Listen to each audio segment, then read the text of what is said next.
Arthur's Thanksgiving by Marc Brown. Arthur's class was so quiet you could hear a pin drop. Mr. Ratburn was about to announce the director for the Thanksgiving play, The Big Turkey Hunt. Arthur chewed his pencil. "I hope he picks me," whispered Francine. They all held their breath. "I've chosen Arthur to direct the play," said Mr. Ratburn. He handed Arthur the script. "Me, the director?" said Arthur. "Oh no," grumbled Francine. "This is going to be a disaster." Arthur's first job as director was to assign parts. The narrator would have the most to say, but the turkey, the symbol of Thanksgiving, had the most important role of all. Secretly, Arthur was glad he wouldn't have to be the turkey. But who would play that part? At lunch, Francine gave Arthur 2 chocolate cupcakes. She wanted to be the narrator. Buster even let Arthur borrow his Captain Zoom spaceman. He wanted to be Governor William Bradford. Being the director seemed like fun.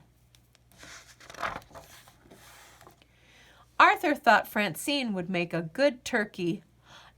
"Never!" said Francine. "I want to be the narrator. Besides, I have the loudest voice."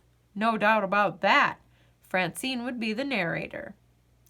Arthur showed Muffy a drawing of the turkey costume. "Lots of feathers," said Arthur. "It's a very glamorous role." "Yuck! Vomitrocious!" squealed Muffy. "I should be the Indian princess. I have real braids."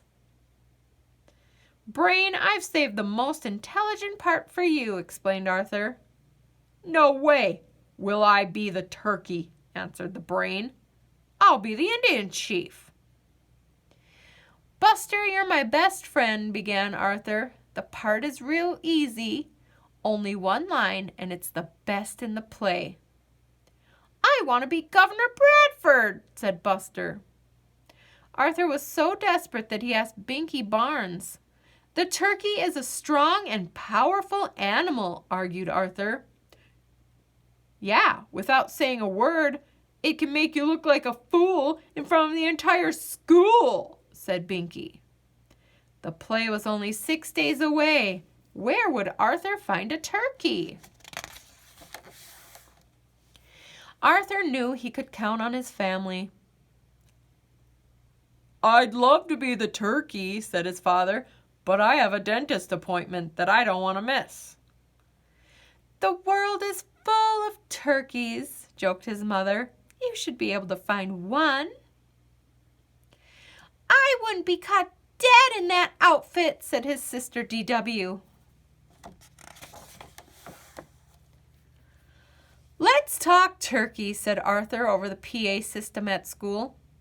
"The best part in the Thanksgiving play is still open. If you're interested, please come to the office at once."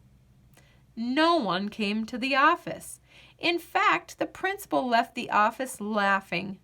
Arthur put posters in the cafeteria. He placed ads in the school paper. Nothing worked. Arthur had other problems too. Muffy complained about everything. "I should be narrator. My parents are paying for the cast party," she whined. Francine would not take off her movie star glasses. "They're good luck," she explained, but she was having a hard time seeing what she was doing. Buster couldn't remember his lines. "In 1620, he recited, "we sailed to America on the Cauliflower." The rehearsals went from bad to worse. "When the Pilgrims and Indians decided to celebrate their friendship," said Francine, "they began to hunt for a turkey." "We cooked beans and pumpkin pies," whispered Sue Ellen. "And the Pilgrim men went off to hunt for a turkey. We made cornbread and picked cranberries," said Muffy. and the Indian braves went on their own turkey hunt. Then it was time for Francine to present the turkey. When the Indians and pilgrims finally found a turkey, she began, there was a great rejoicing. Today, when we think of Thanksgiving, we think of turkey. She glared at Arthur. Don't worry, Arthur promised. I told you I'd find a turkey in time. As a last resort, Arthur decided to rent a turkey, but that wasn't such a good idea. If you don't get a turkey by tomorrow's performance, said Francine, I quit. Everyone agreed. No turkey, no play. Arthur went home to think. He thought about turkeys while he did arithmetic. He thought about turkeys while he played the piano. And he thought about turkeys while he and D.W. did the dishes. Boy, said D.W., if you want something done right, you have to do it yourself.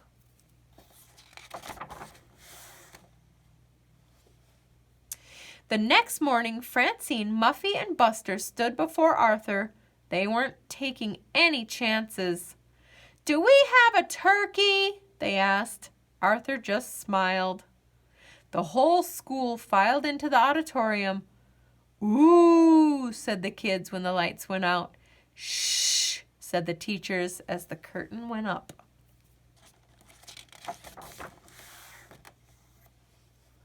In 1620, we sailed to America on the Mayflower, recited Buster proudly. Phew, said Arthur. The play continued smoothly. Muffy didn't drop the cranberries. The Brain had his costume on correctly. Sue Ellen said her lines in a loud, clear voice, and Francine had even taken off her movie star glasses. Then it came time for Francine's big speech. She crossed her fingers and began. When the Indians and Pilgrims finally found a turkey, there was a great rejoicing. Today, when we think of Thanksgiving, we think of turkey. There was a lot of fumbling behind the curtain. Arthur took a deep breath. He walked on stage. As soon as he did, the audience began to laugh. Arthur turned bright red. This was going to be even worse than he had thought it would be. The turkey, Arthur began, is a symbol of togetherness and Thanksgiving, said a chorus of voices behind him. Arthur turned around and smiled. I guess Mom was right. The world is full of turkeys. Okay, turkeys, all together now. Let's hear that last line loud and clear. Happy Thanksgiving! The end.